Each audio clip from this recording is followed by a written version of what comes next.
Will you put the PowerPoint up?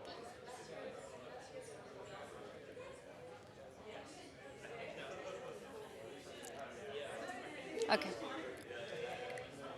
Hello. Oh, do I need to turn this on? Okay. Is the microphone on? Hello?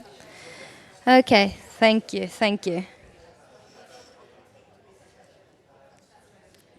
Okay. I'll start the session then. My name is Maria Lindley, and I'm from IUCN. And on behalf of IUCN and the co-organizers, which is the Coalition of Action on Soil Health, the the World Agroforestry Center and WWF, we thank you for being here today, and we wish for a session on measuring water's contribution to regenerative agriculture. We're hoping that this session will create some discussion around the linkages between soil health and water security for agriculture, the understanding what regenerative water management looks like for agriculture and any limits to the approach, and strengthening the case for valuing water in agricultural decision making. We will start off this session today with three presentations that we hope will set the scene. And we also have a great panel from various different sectors that have a stake in regenerative agriculture and water. So there will be an opportunity for questions, both from those of you online and those of you in the room. And we hope you will enjoy this session. And to run you through and to facilitate this session, it will be my colleague, Chris Maggiero, also from ICN. So the floor is yours.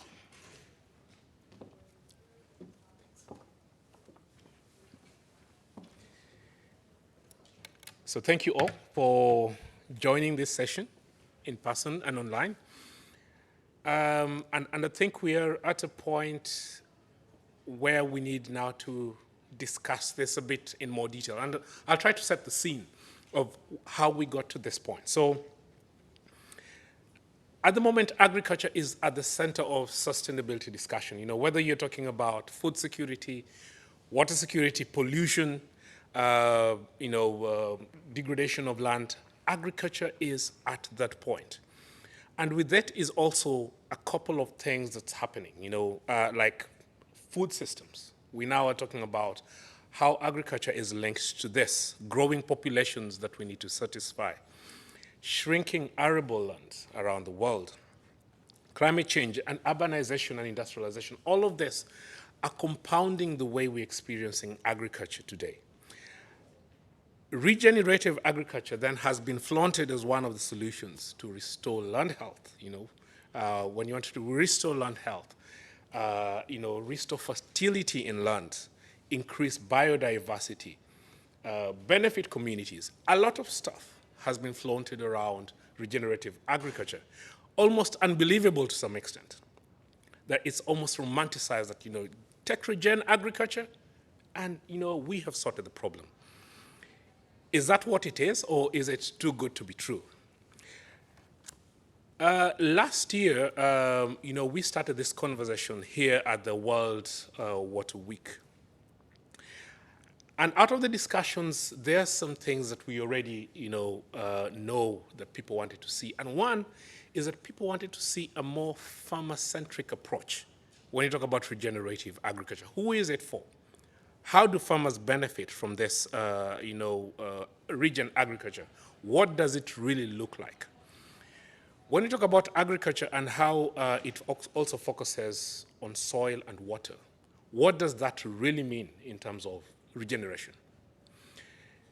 Do we need to regenerate, to use regenerative agriculture in all contexts, or what does that mean in different contexts?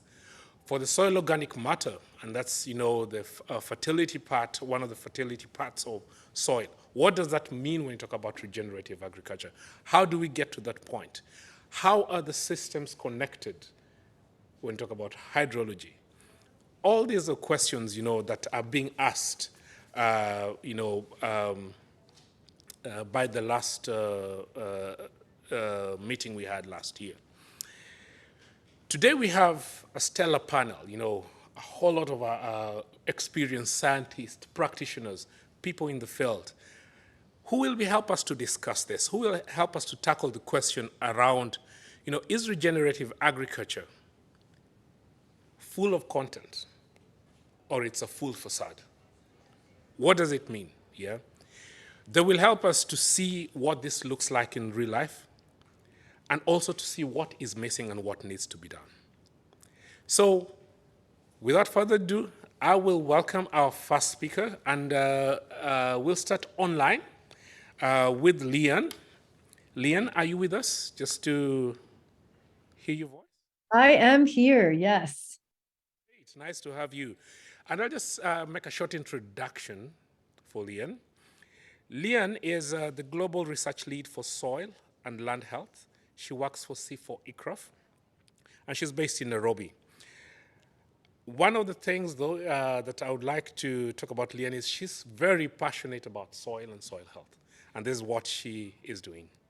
She talks about it all the time, and she co-leads a coalition for action on soil health. And so, Leon, without further ado, I welcome you for your presentation. Great. Thank you so much for that introduction. It's absolutely fantastic to be here. So I think Maria is sharing my slides, and I hope I can see them somewhere. Because today what I'll talk about is the evidence base. So as Chris hinted, I am a soil scientist, and I've dedicated most of my career to developing and implementing a rigorous framework to generate the evidence. So on the next slide, I'll just talk about kind of why are we talking about regenerative ag? And as Chris hinted, there's a lot going on. So I just put in some of the initiatives that are using regenerative agriculture as their standard practice, but also some of the research articles that have come out around agronomy and for food and climate. And even BCG put out a report on how regenerative ag can increase Africa's food production. But one of the things that was interesting on the next slide that I noticed in most of these, including even in the Coalition of Action for Soil Health, is that sometimes we focus on just one dimension, soil or trees. And what I think this session is about is the need to focus on the soil-water nexus. So of course, this diagram that we put together talks about how healthy soil can encourage water percolation and biodiversity in the soil, but I think we need to be a bit more explicit in how we address the soil-water nexus, including the evidence base. So on the next slide, this is my call to action. So if we just lose connection here, the message is that targeted investments in the soil-water nexus are needed because we still have critical knowledge gaps, for example, on how some of the regenerative agricultural practices influence soil and water health, but also to reverse and prevent further degradation. Over 40% of the Earth's surface is estimated to be degraded. We have to reverse and prevent further degradation. And also looking at how these agricultural practices can be part of the climate solution, as well as realizing the Sustainable Development Goals. So on the next slide, these are my 4 key messages. 1, investment. If we have donors, governments in the room, please, we need increased investment in farmer-centered restoration, but also the monitoring of these interventions. Scientifically, we have the tools to monitor and track multiple indicators, including combining on-the-ground measurements with Earth observation. Innovation. We have to scale. This photo is from Malawi. Scale these interventions and the monitoring, which means we need innovation in how we monitor and scaling. Really, a center to this is encouraging farmer innovation, creating an enabling environment where farmers can tailor interventions to meet their needs. So on the next slide, I'm going to highlight one such monitoring technique. So this is a dry land photo of the field team conducting the land degradation surveillance framework. This is the LDSF. It's designed to provide a biophysical, in case you haven't noticed, I'm talking biophysical evidence. I'm not a social scientist, but it's equally important. It's a monitoring and evaluation framework to track changes over time. On the next slide, we just show that one of the power of this method is that it's been implemented in over 40 countries. These green dots are where it's been implemented. You see a bias in sampling there? Yes, we have a bias in Africa. So we're happy to work with partners to expand this. The other benefit is look at what we're monitoring. So on the right is the indicator framework. We're capturing land use. We're capturing indicators of land degradation. We're looking at soil erosion, soil water conservation. We're looking at infiltration capacity. We're looking at tree biodiversity, rangeland health. Anyone who knows me knows that I'm really big into grasses and grass species. And of course, we look at multiple indicators of soil health, including soil carbon. The next slide just shows glaringly how simple the equipment is. So we love this method because anyone can implement it, because the equipment is rudimentary, because it's so much based on the hierarchical sampling design, the multiple indicators, but we're able to scale it because of advancements in soil spectroscopy, machine learning, earth observation. So on the next slide, we'll just start getting into some of the outputs and results. So I've attended several Water Week sessions, and I'm happy to say I'd like to bring in some data and graphs. So the first graph I'm going to show you is a tree occurrence graph. So why do we love data? Because sometimes it surprises us. So the top panel are the tree species that are non-cultivated areas in Senegal, and the bottom is cultivated plots. And while the tree species is low in terms of diversity, there's higher tree species diversity in cultivated plots, not what we were expecting. In the next slide, I'll show you some data from Kenya where we look at infiltration measurements. So these are 100 square meter sites. Each site is an LDSF site is 100 square kilometers, 100 square kilometers. And this is the variation in saturated hydraulic conductivity across these sites. So what you see is the site on the right side has higher variation compared to Gatunga on the left side. And this is where we can really start tailoring interventions to increase soil water infiltration, because if the water can't infiltrate in the soil, we have erosion. On the next slide, I show how I take these data from the 5 sites, and now we've expanded the analysis to 83 100 square kilometer LDSF sites across 19 countries. We have now submitted a paper on the largest data set of infiltration. Now, these partial dependent plots on the right are showing what are the biophysical factors that are influencing infiltration. And it turns out that sand content, as expected, SOC, for example, woody cover are important covariates determining this water infiltration. So hence, we can't just look at one variable. On the next slide, as I mentioned, soil carbon, here are some maps of soil organic carbon. We love this as an indicator because it influences water holding capacity, but also because it responds to management and is quite quantifiable. We can measure it and we can map it. Right now, we're working with the government of Kenya, and they're using our maps to track how their interventions are performing. So my last 3 slides are about, okay, all this data, how do we scale it? Well, we have to combine some of these robust methods with remote sensing and citizen science. So we have a project called the Regreening Africa project, and we developed an application called the Regreening Africa app. On the next slide, I just show you that this is an assisted citizen science app, and over 200,000 farmers are using it to mark the boundaries of their field and to track the interventions that they're doing. So on the next slide, I give you an example. So here's a farmer's field in red. And then we have 200,000 of these. And so we're looking at tree species, soil water conservation, biodiversity, land health. And so scaling these types of innovations can really generate that evidence base that we so need in terms of regenerative ag, in terms of rangeland health. So on the next slide, here's an example. Okay, Niger. I'm sure many of our participants have been there. We know it generally has low carbon and low tree cover. This is one farmer's field. And we looked at how the interventions that she's been doing, farmer manage natural regeneration, how the changing carbon has been over 4 years. So this farmer was able to increase their carbon from 2.7 to 3.7. Still low, but that's a massive increase. So the point is we can use this combined approach to track indicators, even in marginal environments. So this is quite exciting, and we've been doing this across 1 million hectares in Africa. My next slide is now, okay, let's combine carbon with tree cover. So on the y-axis is predicted SOC.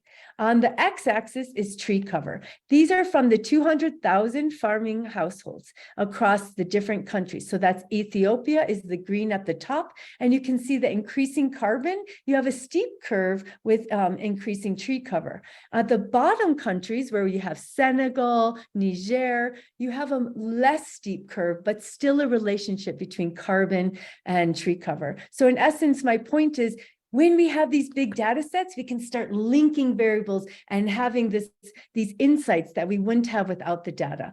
And the last slide is really just, let's remember, how can we change the paradigm around monitoring to make it more engaging, to use it as a capacity development tool, as well as a scaling tool, while also filling knowledge gaps. So we have a lot of publications and outreach materials of how generating evidence can actually lead to enhanced stakeholder engagement and scaling of farmer-centered restoration. My last slide is just a thank you with my Twitter handle and our email addresses, and I look forward to the continued engagement on this panel. Thanks, Chris, back to you.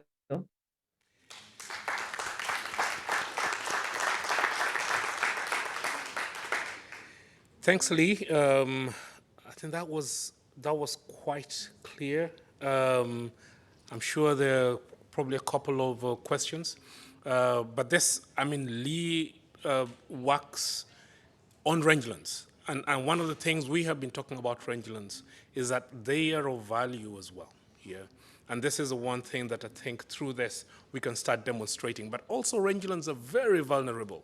Changes in rangelands sometimes are irreversible. So we need to be very careful about when we talk about what we do in rangelands in terms of regeneration. My next speaker is Stuart Orr. Stuart Orr works for WWF. Just come here. Stuart works for WWF since 2006. And he works on a range of water-related activities, from water footprinting to public policy engagement. And much more. I'm sure he has a lot to tell us. But Stu, I won't take too much in the introduction, because we'd also like to hear from you. So come along and cheers. Hi, everybody. Thank you very much. Okay, so Stuart Orr, WWF, nice to meet you all. I think it's first to say that this title was not given to me. It was given to me by James Dalton. And I said, don't make me answer this question. This is a terrible question. So don't think you're going to come out of this meeting with answers to this question. But I do hope, and I think it really builds on what Leanne was just saying. There's a lot of what she just said that I thought was really useful. So this is going to build on that. But we're going to have a little bit of a journey together on this one. Okay, so if you look at the regen literature, or you listen to what people say about this, a lot of what you hear is this: water and regen agricultural promises, I call them. In a sense, you've got on the left-hand side these promises that we're going to mitigate climate change, going to have healthier ecosystems, we're going to boost crop yields, and we're going to manage local and basin water. And of course, some of this is absolutely true, but a lot of it is also kind of without evidence. And so I think that we have to ask, some hard questions. And then on the right-hand side, these are the practices that Leanne was describing, and I think others are quite familiar with. These are the things that you do if you want to regenerate, in some sense, your soil. And then you see things like this written in the literature. Healthy soil retains water. This means that growers will need, it starts to get into what Chris was saying in the beginning. It starts to become motherhood and apple pie. If we do this, everything is going to come from it, and it's going to be fantastic and win, win, win. Well, this is a red rag to a bull as far as I'm concerned. And with Bruce Langford at the University of East Anglia, we've been partnering on this work for some time now. And we've been poking at that exactly that question, and we've written a paper on regenerative ag and water, and we've written blogs on this subject matter as well. And what I'm presenting here today is really the science that Bruce and I have uncovered, the questions we've uncovered, but also where we want to take this, and many of the slides that follow up are from our research. But if you take the findings from these two papers, you'll find that we found a lot of things that were important to us, that the RA literature, regenerative agriculture literature, policies, and claims are still very weak on water specifics. And we did a very, very deep trawl of the academic literature, and really the water science was very low. How much water does regen ag actually need? That's a really important question, because it's not in all cases that you're going to need less water. Actually, that's not true at all. How important is context? I think Leanne has touched on this. What about water-stressed areas? How do we deal with irrigation or rain in water-stressed areas? And what about the reversals caused by water? I mean, if we have extreme floods or droughts, they can undo soil organic carbon very, very quickly. Okay, so it's not a continual win-win. And is water the weak leak in carbon sequestration? And again, we go into the science saying there's no real sweet spot here. I mean, there are interactions between water and soil that may not be positive for carbon emissions. So like all good scientists, I try to frame that in a question. And considering we also work with the private sector who are thinking about the regenerative agriculture targets, and we'll hear from Michael today about that, this is a reasonable question. So like all good scientists, I went to ChatGPT and I asked it, what did it think of that question? And this is what I got back from ChatGPT. And of course, I think we can all breathe a sigh of relief that ChatGPT is rubbish on agriculture, because they recommend water efficiency as the #1 target. And we all know that this is not going to get us where we need to get to. I also looked at other literature such as, I also looked at other literature such as the SDG 2.41 on ag indicators. It wasn't actually much better, and I think what Leanne's actually said is more detailed than some of the research that I've found out there. Okay, so let's start from the top. Water is an input for soil formation. That's the core of this water and regen discussion. How does water interact? You have on this picture an exaggerated slope of a field, because I want to walk you through. I'm going to take you back to college. I'm going to walk you through the interactions of water and soil. So rainfall or irrigation, you can't believe how important this question is. So many people don't even differentiate the two. It's crazy. Rainfall or irrigation, super important. What is the runoff minimized, et cetera, and of course, what is the seepage? So how much is infiltrated? And again, Leanne touched on that infiltration question. But also there's seepage. Water does go through the soil, and it does continue on. What kind of soil type are we talking about? What kind of texture? What kind of structure? What kind of topography and slope are we talking about? And then, of course, we have those interactions with water tables, capillary rise, base flows. That context of how regen, like any agricultural practice, sits within catchments is extremely important. Then we move on to understand farming inputs and practices. Then we think about how crops respond to the water. So how are the changes over time in the rooting depth, et cetera, that affect these crop growths.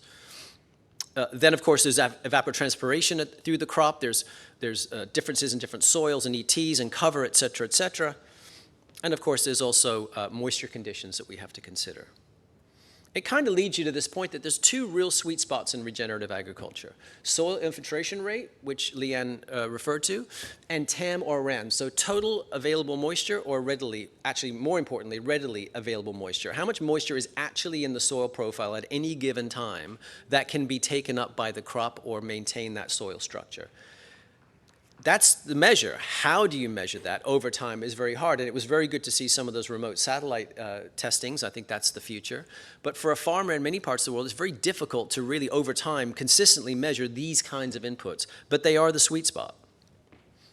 And if you wanted to visualize what that looked like, if you wanted to look at RAM and SIR, here you have it. You've got a field on the left-hand side that is demonstrating visually, at least, a healthy system with infiltration rate and growth and available moisture. On the right-hand side, you see a system that is highly degraded and very close to collapsing with the next big rainfall. So again, visualization, citizen science, peer review, understanding the inputs that go in is very, very important.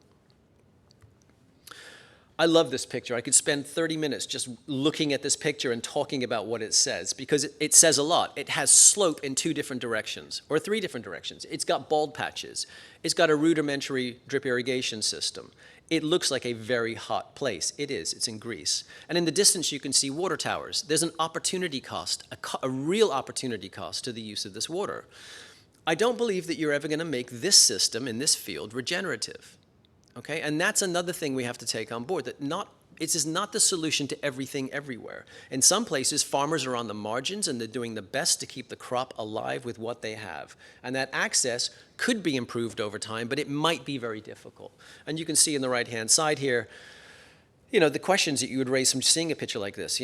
How would you manage this? How would you manage this over time? How do you deal with the energy costs? How do you deal with the fact that you've got this macrobiotic activity going on? How would you deal with the fact, where's the extra water going to come from to bring this soil up? And you could bring that soil up for 60, 80 days, but then what?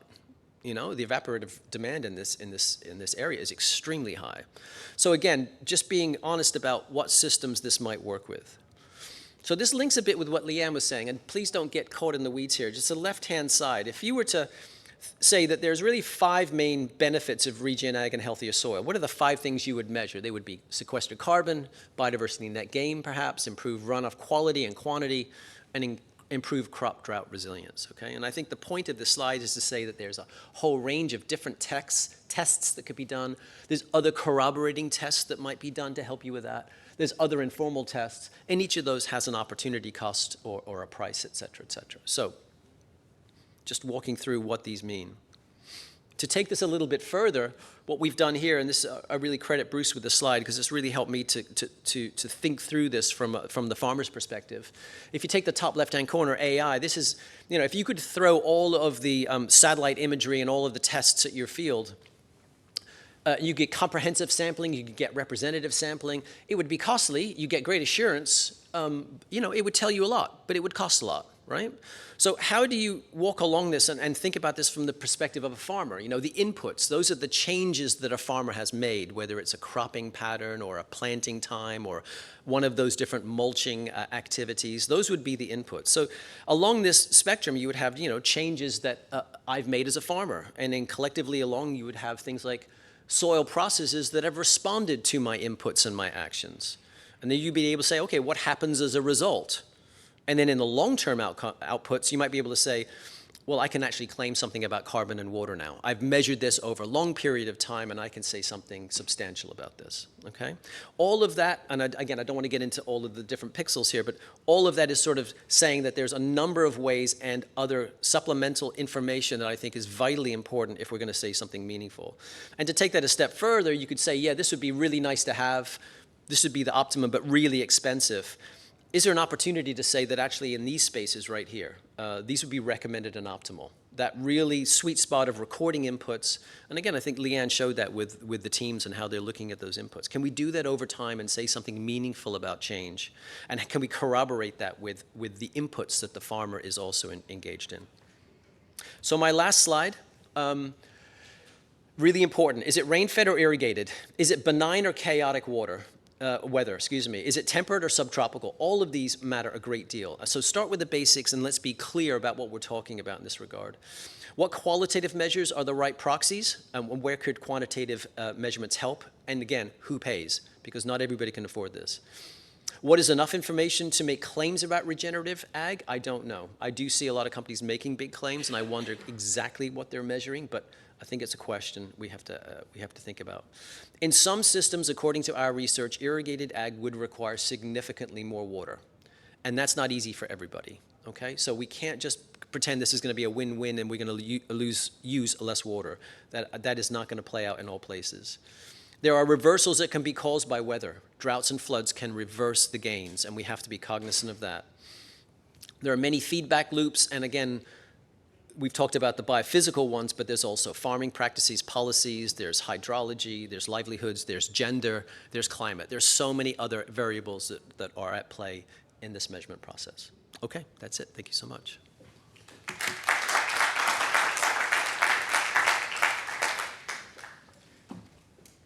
Wow.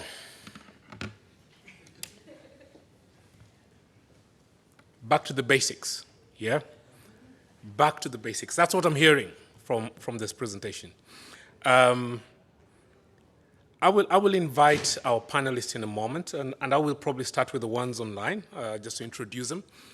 But we're going to go through this discussion together. You know, let's understand what's happening in the field. We have scientists in this panel. We have practitioners on the ground. Online, we have our development partners who will be with us. We'll also have Francesca, who will be representing farmers themselves. So let's hear what they have to say. I'm quite interested to hear what they have to say about regenerative agriculture. But just to start, I'll probably start with Francesca online.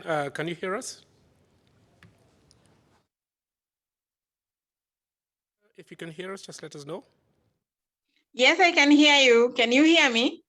Yes, excellent. So just to introduce Francesca, Francesca is a transformational social entrepreneur with a natural passion for farmers and environment. She has founded the COFA in Kenya, where they convert vegetative waste into fortified compost. She has over 10 years of experience of working with farmers as an expert in soil and human nutrition. So she has grown up in a small coffee farm in Mount Kenya and is also a farmer herself. So welcome, Francesca. Okay, I don't know whether I'm visible, but I'm on. Hello? I will introduce Gunther Engelitz. Gunther, if you can hear us, let us know.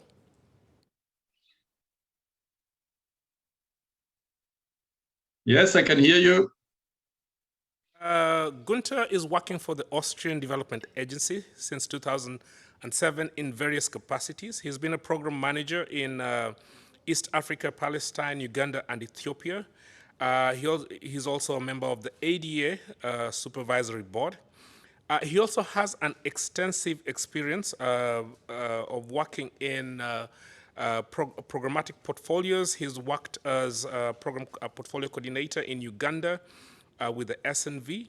He has been the managing director and a senior consultant to his firm in Southern Africa, among other things. So he studied in Austria and International Development Cooperation in Switzerland. Welcome and thank you for being with us, Gunther. Thank you. Hi. Next, Hakam. Welcome to the front. Hakam holds a bachelor's in civil engineering and a master's of science in integrated water resource management. He works for IUCN in the regional office of West Africa and manages a number of projects that deal with climate-smart agriculture. So welcome, Hakam. Chris. I'll also invite to the front Anna Tenberg. Anna is a senior advisor with the Stockholm International Water Institution, SIWI, and adjunct professor at Lund University. She holds a PhD in physical geography from Gothenburg University. She has lived and conducted fieldwork and research in many different parts of the world, published papers, and also worked with the UNEP in various capacity. Her current work is with water and resilient landscapes at SIWI. Welcome and thank you for being with us. Last and not least, yes, Michael, who works with Diageo. So Michael is the global head of environment for Diageo. He'll talk about it, I think, at one point today, with the responsibility to drive the company's environmental strategy, policies and programs associated with stakeholder and partner engagements. Thank you for being with us. Tess, as well. Tess, are you here? Okay. Yes, I'm here online. Thank you. So Tess works with the WBCSD, the World Business Council on Sustainable Development. Yeah, she studied agriculture in Austria and the international. No, sorry, is that Tess? Sorry, I'm introducing you as someone else. Sorry. She holds a master's in climate change and is specialized in adaptation and climate change science for decision making. So welcome and thank you for being with us, Tess. Thank you, Chris. Hi, everyone. So after that long introductions, I'll jump straight because I want to hear, and probably we'll start with the people online, just to hear about this. What does regenerative agriculture look like from your perspective? And I will keep it open like that. So maybe we'll start with Francesca. Francesca, if you can hear us, just go ahead and tell us, what does regenerative agriculture look like from your perspective?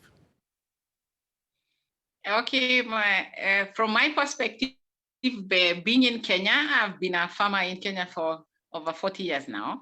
Small-scale farmer. When you say a farmer in Kenya, it's not like in large farms. It's in small farms the size of 1 acre or 2 acres. That's an hectare or below for many of the farmers in Mount Kenya region, where I have worked for several years now. On regenerative agriculture, it means at a certain point, the farmers realized that the yields have been going down and they can no longer, or we can no longer do business as usual. Even if the rain is still on, the yields just stopped being anything worthy farming for.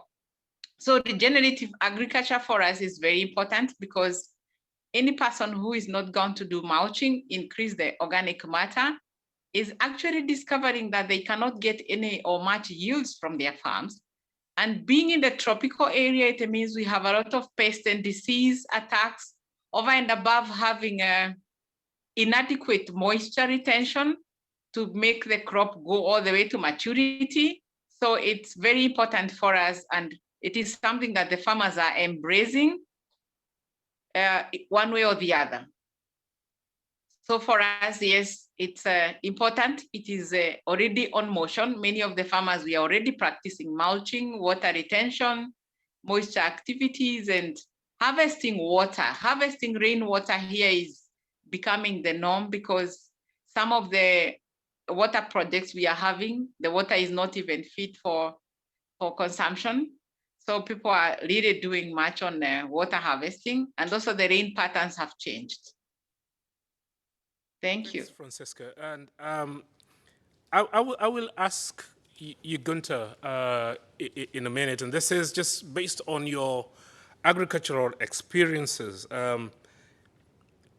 Francesca is really talking about issues around, water harvesting, mulching, as propositions. But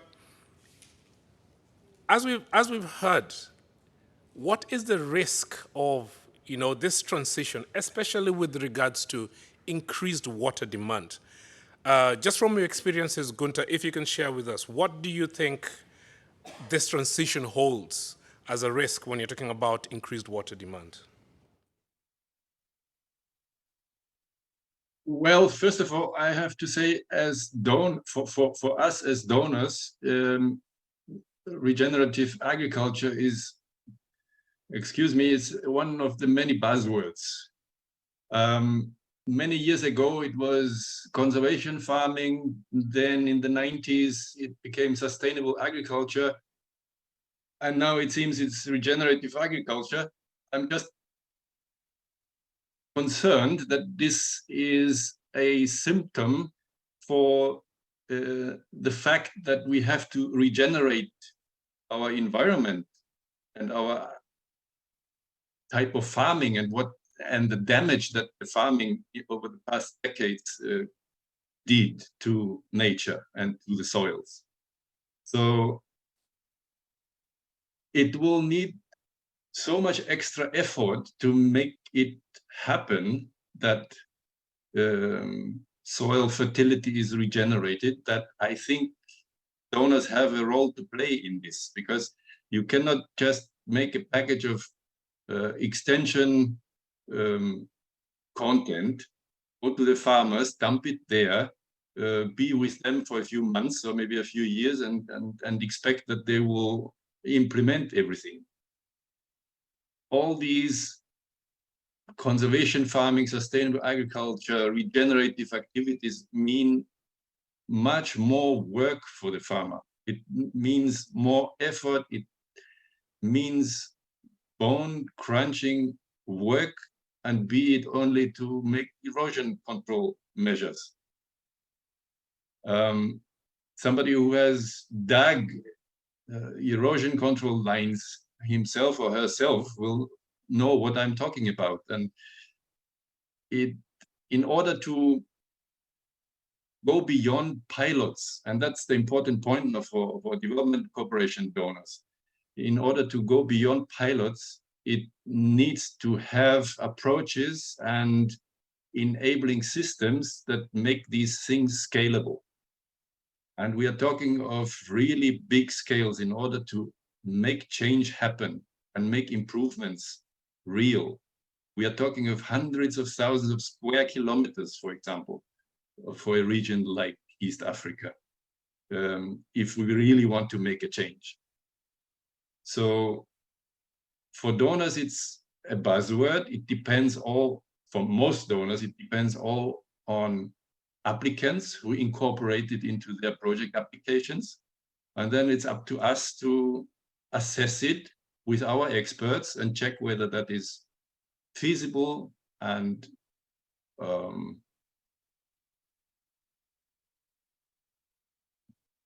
allows the beneficiaries to really yield something good out of it within a project period of sometimes only 2 to 5 years maximum. And that's our role to play. And the one thing I hear you saying there is we need, again, metrics, how to assess them, as one of the things.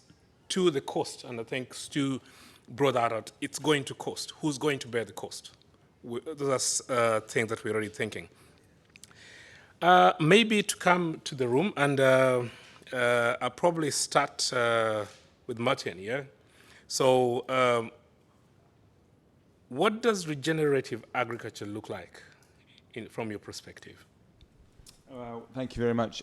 So my name's Michael Alexander. I work for a company called Diageo. You might not have heard of us, but we have big global alcohol brands such as Johnny Walker, Guinness, Baileys, Tanqueray, Smirnoff, and many others that you may occasionally enjoy. I think I want to just quickly set the context as why we're interested in regenerative agriculture. It may not be completely obvious to all. So we have 150 manufacturing sites, of about a third is in water-stressed areas. The crops we require to make our alcohol, our spirits and our beer. So we have beer and spirits. Our main beer area is in Africa. So we have about a dozen breweries in 7 countries in sub-Saharan Africa.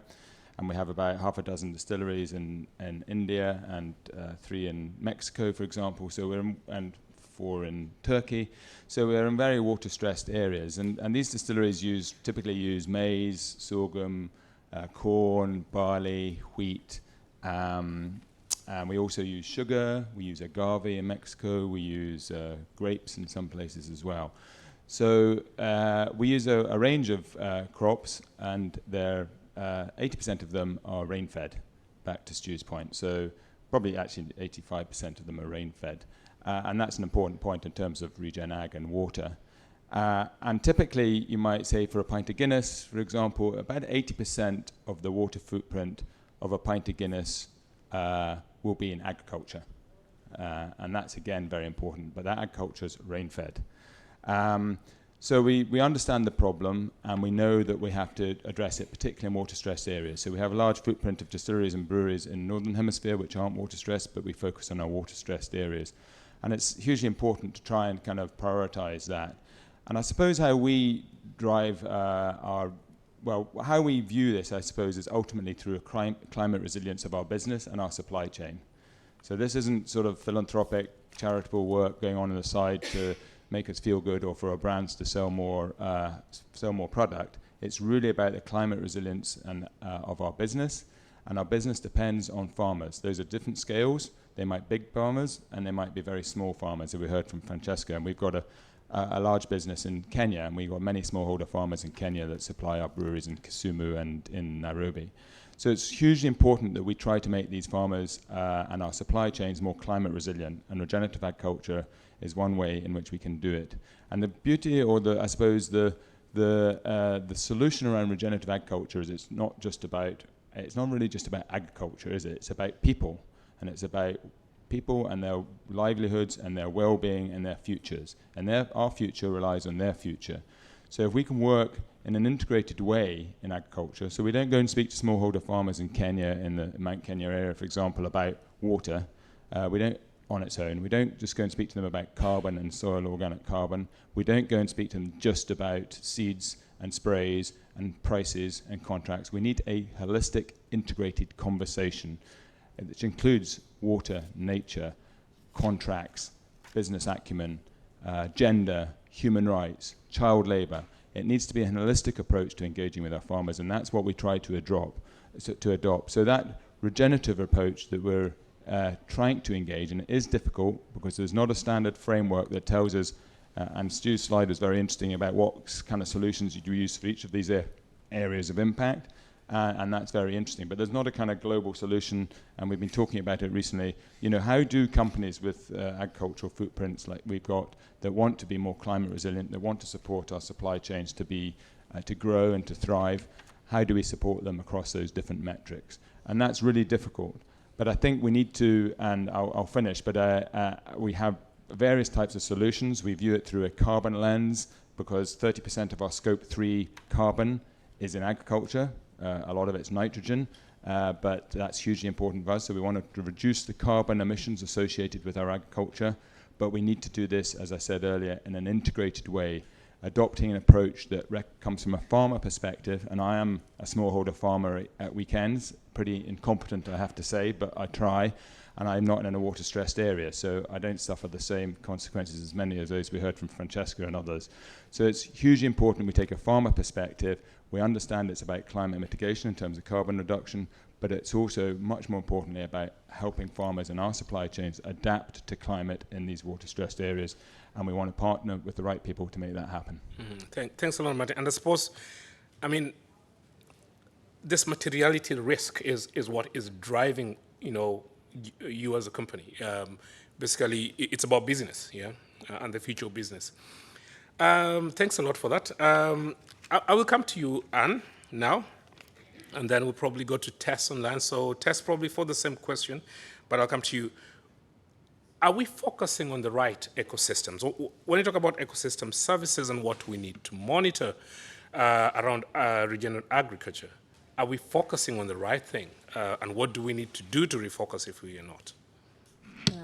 Well, I think we need to take a catchment perspective and look at the water cycle in that catchment and the different types of land use, in the different parts that can help us to achieve that goal.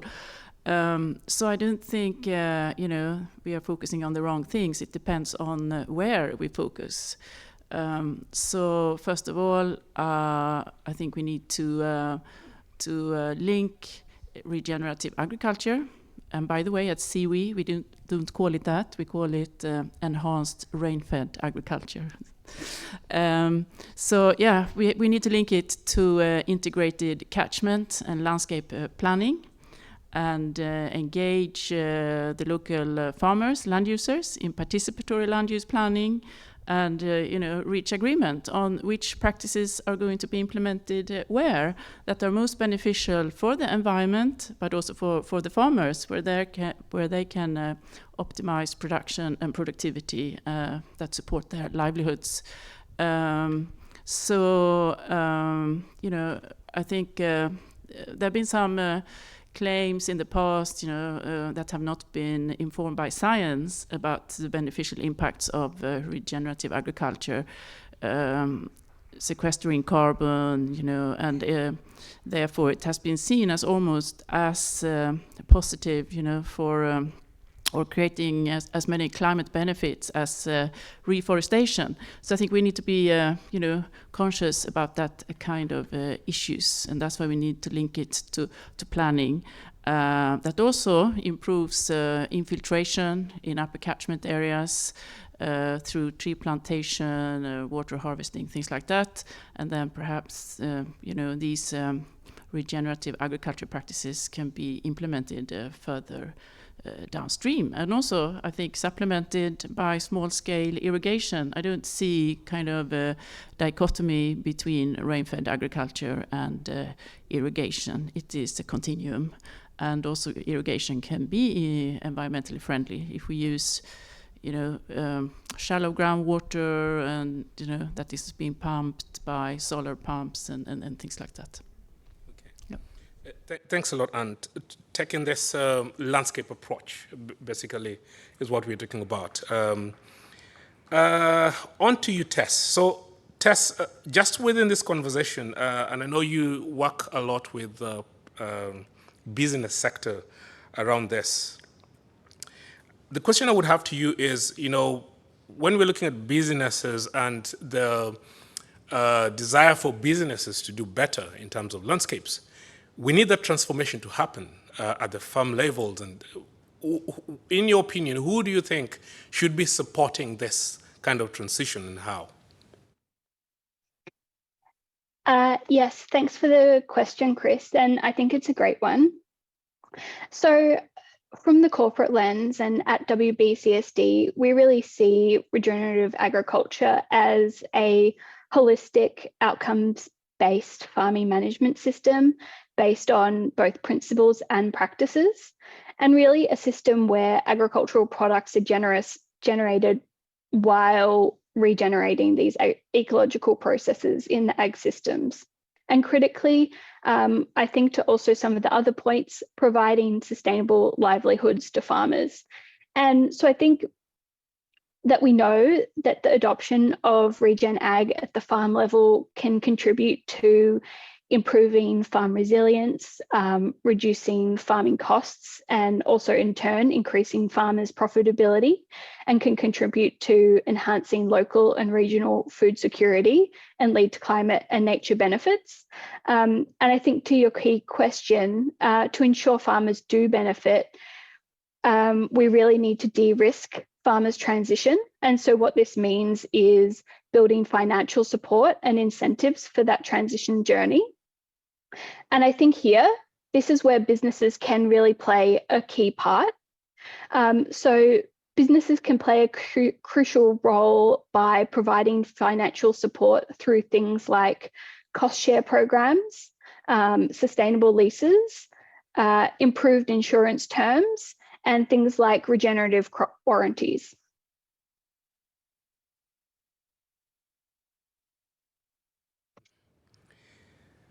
I'll come to Hakam.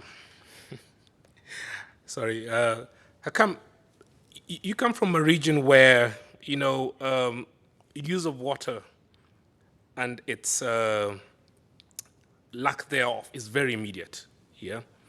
The question I would have for you is, when you're talking about agriculture in, drylands, what value does water have in these systems?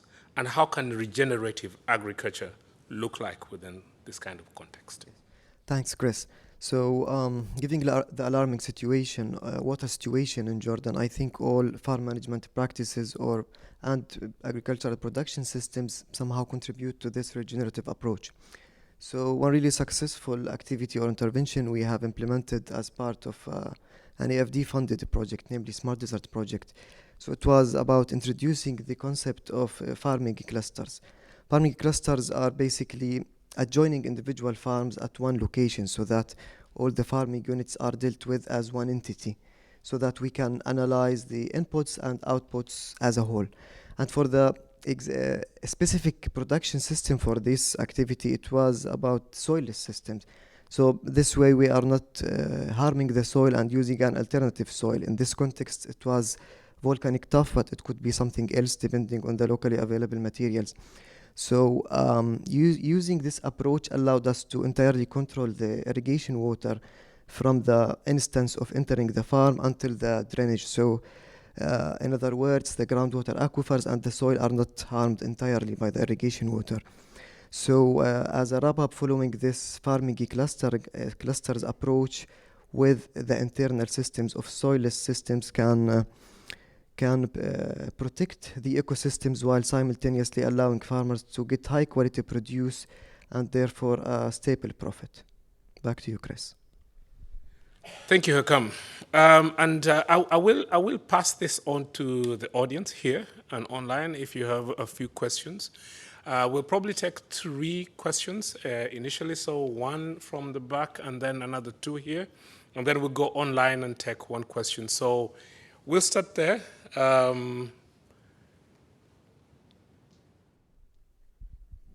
Hi, Kid Dashwood from the Aga Khan Foundation. I'm just wondering, can one of the speakers clarify which of the regenerative agriculture practices are more water demanding? I've just been curious, what's the exact practices we're referring to? Because I don't think it's all of them either. Okay, we'll take the 3 questions and then we'll tackle those ones. Any other question? Oh, okay.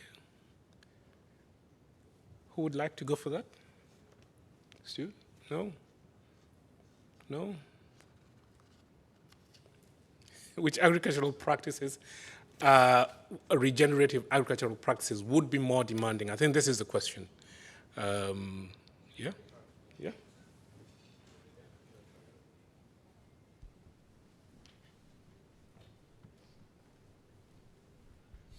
I think that that's a really important research question, because I think a lot of the assumption was that that wasn't the case. And again, as I showed in the very beginning, there was a lot of statements out there saying regen uses less water. And when you put something out there, you have to say, okay, under what conditions does it use less water and where it doesn't? I think there are many situations through the research, and I'd be happy to share the paper with you, where we can see that regen would, water would be consistent in soil profiles, and therefore rain-fed needed to top up soil, and how much would be available in the soil over periods of time is there. Again, it matters whether you're under benign or subtropical or temperate.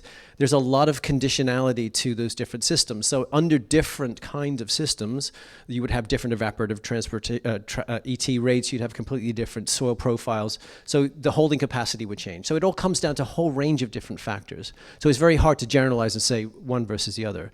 But certainly the observation I made from the picture I showed you from Greece was that that's a system where it would be very, very difficult for a whole set of reasons to bring up soil moisture content to a level that would be considered regenerative. And certainly through the research we've seen under some agricultural systems, and that would be one example of them, in order to meet some kind of regenerative targets would require excessive amount of water use that it wouldn't be available, would be high cost, high opportunity cost, etc. It's not an easy question to answer because it does matter on a whole range of factors. I think we're just trying to avoid making the sort of statements that is going to use less water writ large. I think we have to be careful. Thanks to. This is Paul Reed with Blue Risk. I think one of the big challenges that a lot of the actors are facing is a lack of clarity on what constitutes a regenerative practice. There are 2 big schools of thought out there.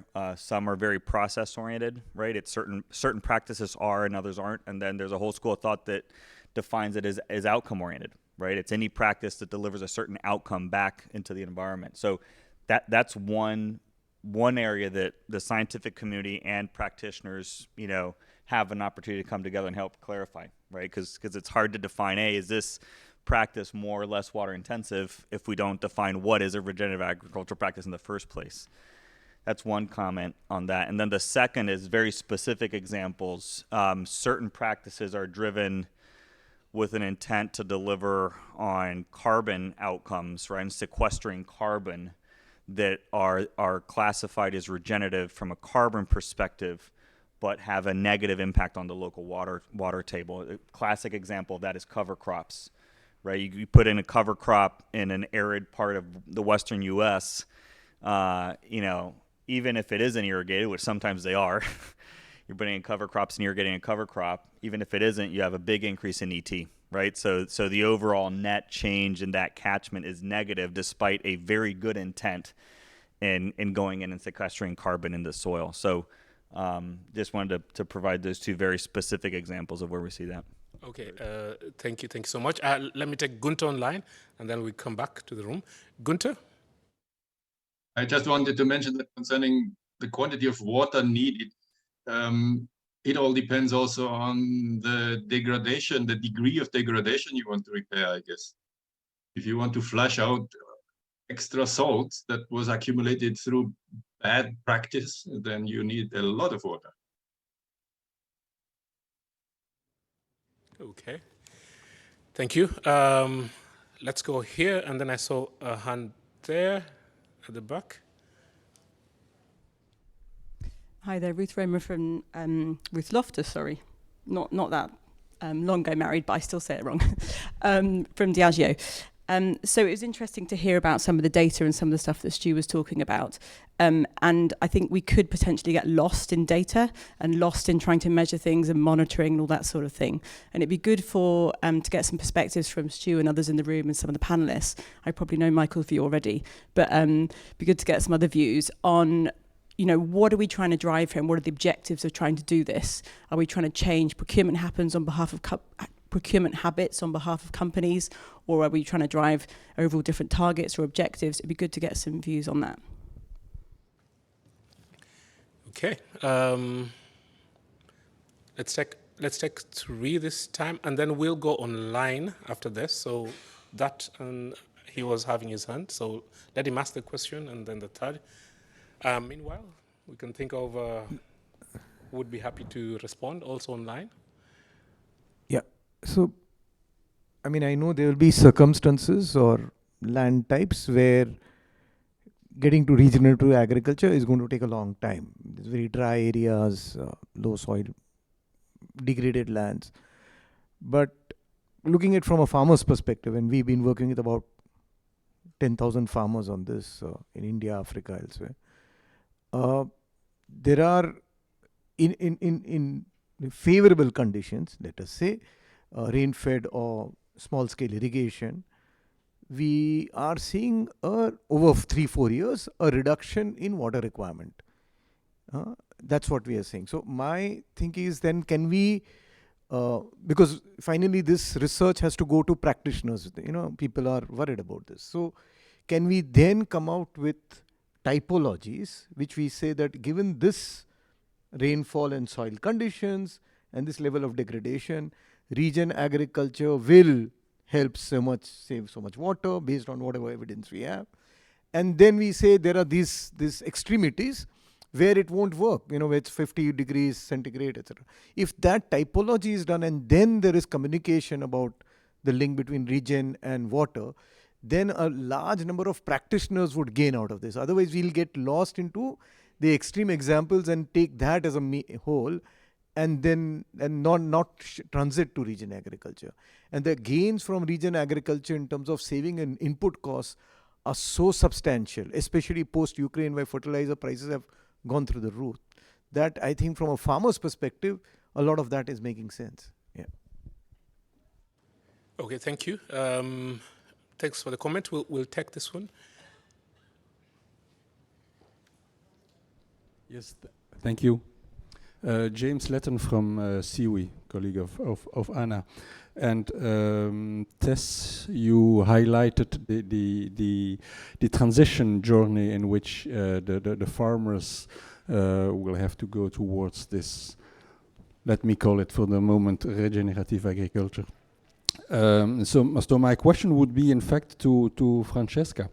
When Tess talks about benefiting from this transition and de-risking this transition, what would that mean for you, Francesca, and on Mount Kenya, in your farm? With whom would you trust to engage in this transition, and what would that represent for you, this transition? And okay, maybe we start with the ones directly to Francesca as we figure out who's going to get us. So Francesca, what would de-risking mean in your context as a farmer? Okay, for example, currently we are in the process of registering 30,000 farmers who are willing to have a water tank and 5 fruit trees to plant, so that when the rains come, we harvest water for a kitchen garden for vegetables, but also to plant fruit trees, because we discovered that when the farmers are planting the fruit trees, they are not willing to cut them because they are offering a fruit to the family. So one of the areas that I would say we would need an intervention is if we have 30,000 farmers, each with an acre, planting 5 trees and harvesting water for growing and maintaining those trees, it means we are already re-greening the area, but we'll be providing clean water for the women, for domestic use and for vegetables, but also when the trees grow big, they'll be providing fruits for the family, and it will be improving the nutrition of the people, but also holding water, helping in holding water and carbon in the soils. Follow up to that particular one, Francesca. So, I mean, you're talking about some investments to be made. Who is going to make that investment? Is a community in a place to make the investment themselves? Are you having access, to resources or finances to do that? At the moment, we were requested by one organization to first of all list the farmers who would be willing to carry out such an exercise for monitoring purposes. Most of the farmers cannot afford to pay or to handle this 100%, but they can afford a certain percentage. Maybe if we would have partners who would be willing to carry on and start such a program within Kirinyaga, Embu, and Tharaka Nithi, which has both the mountainous side where we have the sources of the rivers, but also on the lower side, we have very dry areas where at times they don't even get rainfall beyond 2 or 3 weeks. Then this is the scenarios we are talking about, but we are willing to pilot it within the 3 counties with 30,000 farmers. And we are in the process of registering the farmers who would be willing to carry out such. Thanks for that insight. So I think the question that is still hanging around in the room is, where are we trying to get with regenerative agriculture? What is the vision we have? Where do we want to go? And I think we had already started unpacking this at the beginning. And that's when we came up with the metrics. But I would also like to hear, I mean, I don't know, Anne, if you would be in a position to take this one on. Where are we trying to get to? Why are we talking about regenerative agriculture anyway at this point? Well, I mean, ideally, it should be, have these win-win impacts both on the environment, contribute to mitigation and adaptation to climate change, improve soil biodiversity, improve productivity and incomes. So I think that's the ideal, that we have all these win-win outcomes.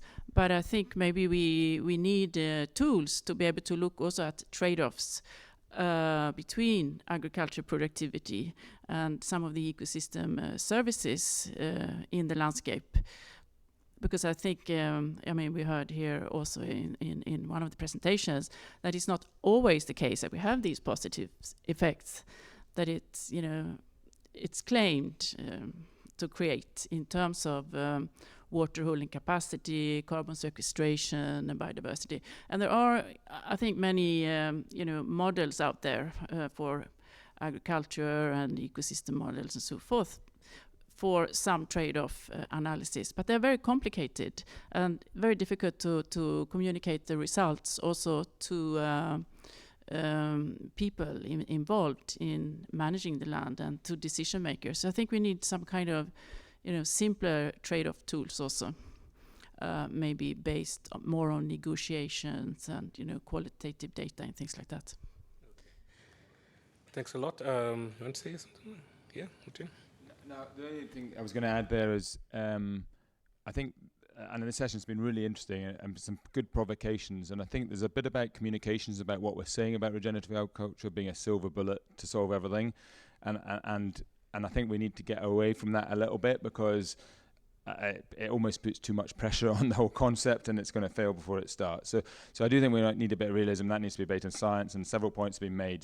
Let's be realistic about it. It does have its challenges, and it's very, very contextual.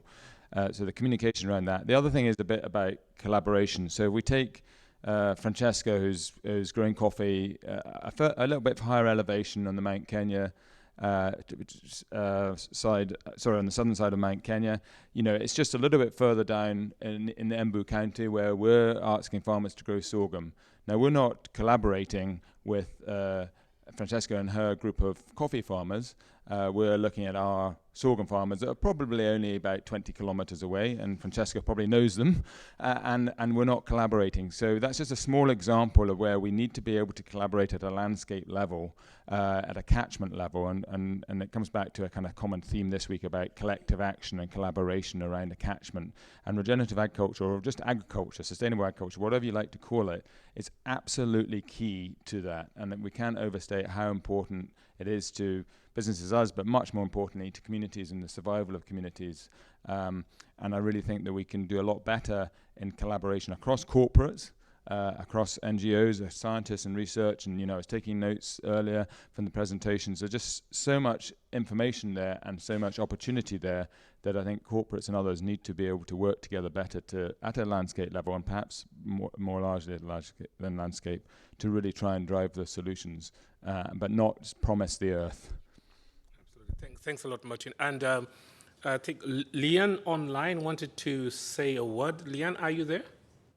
Yeah, great. No, this has been absolutely fantastic. And I just wanted to build on what Gunther was saying about, the change in terminology. And perhaps it's because we have depleted our soils, our watersheds, our landscapes so much that the term regenerative resonates, because we need to give back, replenish, nourish. Dr. Lal, who I hope everyone knows, he's also a co-lead of the Coalition of Action for Soil Health and won the World Food Prize for soil-centric approaches. He says, think of soil as your bank account. You can't keep withdrawing. You have to give back. You have to replenish. You need to regenerate. And so I think that terminology is something that resonates with many people. And I just wanted to make one last comment on, I think this discussion has been so fantastic, because what I'm hearing, and I think Stuart said it really well, is, oh, that would be a great research question. Oh yes, that's another research question. And I think this discussion is highlighting some of the key gaps in knowledge that we have around regenerative agriculture, land management. And that's why we have been focusing so much at C4ECRAF around generating this evidence base consistently, robustly, but at low cost.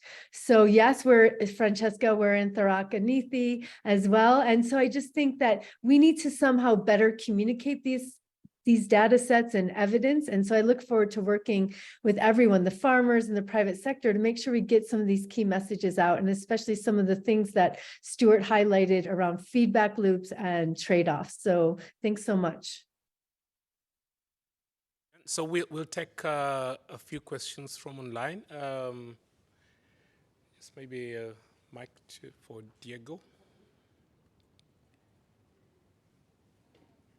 Thank you. We have two questions. The first one is, does the complexity of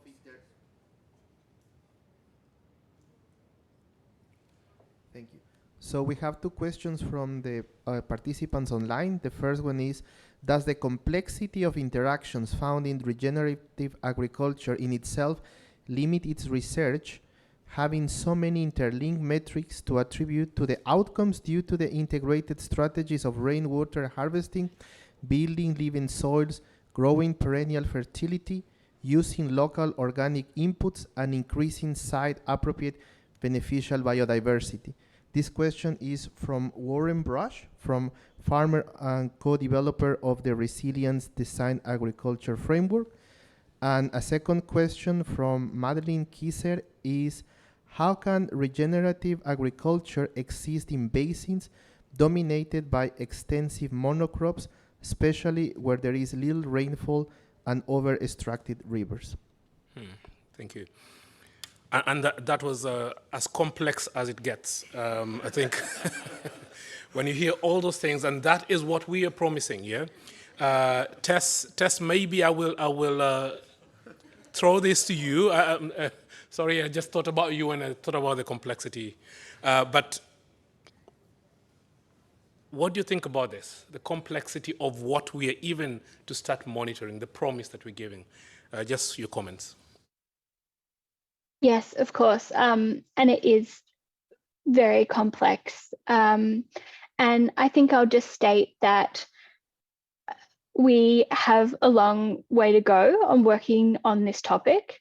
And I think further to some of the comments that have been raised at WBCSD, what we're recognizing is that when we start to think about these ideas at the corporate level, we know that regenerative agriculture is currently being measured in so many different ways using different metrics. And we see the first step to aligning on a set of metrics. And so just to kind of comment, there's the multi-stakeholder coalition, Regen 10, who are really supporting this push and ambition to develop a universal farmer-centric regenerative agriculture framework. And WBCSD is a founding member of Regen 10. And so at the corporate level, the questions that we're looking at, we are specifically looking at metrics that are applicable across scale from farm, landscape, and global. And we're convening a work stream at the moment with 50 members and 20 partners. So this includes sort of companies across the agricultural value chain to start to look at alignment on metrics. And we see this as the starting point. And it's the complexity will come with looking at each metric across this system. And for us, we're not just looking at water and soil, we're also looking at climate, at nature, at livelihoods, and that this is a holistic, integrated system. So the complexity only increases as we think about this regen ag. But I'm really pleased to hear some of the conversations that we've had today about some of the challenges and how we're starting to make steps in this direction. And I think also just to note that like fundamentally we're looking to improve sort of when we look at water, but all these things in line with planetary boundaries. That's kind of the critical point that we know that there's a need here. And I think this is where we get to we need to really have an honest conversation from the beginning of where we are at. And I think that's the important thing, because without really being honest of how we have, dilapidated the earth up to this point, that is why we, as we're saying, we are resonating with, the fact of degradation. When it's mentioned, we always feel it, but we have always also to be honest at exactly what we need to look at. And I think we have to start somewhere here. This complexity is complex, yes, but we have to agree on the changes that we need to make in order to reach the goals that, the world has set for ourselves, The second question is more of a situational analysis, and Marvin is saying, you have a monocropping in a place. It's being fed by, irrigation. Can you define that as regenerative agriculture? And that's open. I think it's open. We can, not just a panel, but anybody, can you define a monocrop being irrigated from a river system as regenerative agriculture? Yes, no, why? 1 minute for the response, anybody. If you want to go for it, just let me know. Just a hand. Okay, someone? Okay. Gunther, you go first. It all depends. Okay, explain. Let me share something with you. I just got that from the media. I'm sure you scientists, you know about it already, but I learned recently about buried diffuser irrigation in a monoculture orchard of olive trees. Zero evaporation, 2/3 of water, irrigation water saved through this method. I don't know if it is common knowledge already, maybe not. Buried diffuser irrigation. It's the continuation from drip irrigation. They bury a special valve into the soil, sometimes 1 meter deep, and irrigate the trees from down. Now, this is monoculture, and it is irrigated, but it's perfect. Super, that's one. And yep. Just a clarification, maybe some speakers. Do we define an irrigated system to not be regenerative? Like, sorry. Maybe to some of the speakers, is irrigated system non-regenerative? Yeah. It's too Is that what it's defined? It's not, right? Yeah. We can move, yeah, we need to clarify that. My point is more that we have to be very clear that the opportunity costs right. of irrigated mix and rainfed are very, Yeah. very different. And the way in which the things we are asking of them Yeah. in our systems are very different. Right. okay.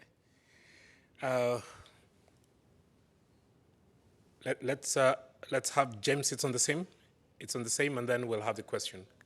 Okay. Yeah. Can you hear me? Okay. Jay Watson. I work at General Mills Food Company, and my work is regenerative agriculture, and it is really funding organizations and farmers on the ground to advance regenerative agriculture. And I think what might help is thinking about it is in the term of a process rather than a destination, right? So is it getting better? Is it regenerating versus have we regenerated? And in that sense, any system, if it's improving, can be thought of being on the journey to regeneration. So I think that's a helpful construct that we've used. Also, yes, outcomes for sure, principles, right? Soil health and regenerative ag principles, and then processes. You know, here at World Water Week, we think about something regenerating when you're restoring and enhancing the water cycle, the hydrological cycle, when you're restoring and enhancing the mineral cycle, the energy cycle. So it's hard to deliver the outcomes to water or climate or broader nature if you're not repairing the core ecosystem processes on a farm. And so we talk about it as principles adapted to local practices that drive the processes in an ecosystem that deliver the outcomes. And I think if you think about it that way, you can bring the concept of regeneration as a process to any place in the world. Thank you. Thank you for the insights. James, you wanted to say something? Thanks. Yeah. Thank you. James Dalton from IUCN. I just had one thought or question really, and that is maybe if we took the science out of the conversation and just looked at it from the perspective of the fact that agriculture is thirsty and getting thirstier, rain-fed or irrigated, but it's the same effectively, because rain-fed affects stream flow, and if we increase rain-fed agriculture, then we will have an effect. But maybe then what we should be looking at are water safeguards, something that cleanly and efficiently, that term is being used a lot, identifies what are the safeguards to protect water resources within agriculture, regenerative or not. And that's something that's always got down to the nitty-gritty of efficiency and water use efficiency and water crop per drop and all of the things that agriculture and water have toyed with for the last sort of 30, 40 years, which have had, as far as I can tell, zero impact on improving the efficiency of agricultural production from a water perspective. So maybe there should be just a simpler way of looking at this from a safeguarding perspective, which speaks much more to an investor mentality. We want to get a return from this, but we don't want to cross a particular threshold from a water perspective, because we know that has knock-on effects on everybody else, including the natural system and the public good. Thanks, James, for that. Good. We have about 7 minutes to go. And I would like to thank my panelists here and online and also all of you who attended, for being such good participants to this conversation. So thank you very much, and at this point, I'll welcome Maria to kind of try and sum up all the good information we have. Yes, thank you. And don't worry, I will not talk for 7 minutes, so you'll get out early. Thank you. This has been a really, really, really interesting session. I've myself learned a lot from the 2 presentations that we started off with and from the panelists that come from all these different sectors. So I will try my best to do a little recap, and I'm sorry if I don't capture the full part of this discussion, because I thought it was a very, very interesting. But I think despite the lack of fully understanding of the water uses or the evidence that's needed to fully say what and how water contributes to regenerative agriculture or vice versa, it does have the practice, the potential to improve soil health, productivity, and increase the soil carbon for climate change mitigation and adaptation, and possibly reducing exposure to farmers to risk. I mean, evidence is still needed, as everyone was saying, in terms of identifying the right farmer practices and where it's best. It's a context case, it's a case by case. Investment is the key. I think you go to most sessions here and it says we need investment in these things. And it's also something that came out in our session last year as well, so that's still, and scaling it. And so there's definitely some gaps still missing, and I think this session has helped us highlight that, so maybe that gives some ideas, as they said, for PhD, further research. Maybe someone will start researching this so we can have another session in a year or a couple of years and give some answers to the questions we have right now. I really liked your comment from General Mills about this is a process, a journey, and not a destination. So maybe then it'll take us then to find out the answers to these questions. Thank you.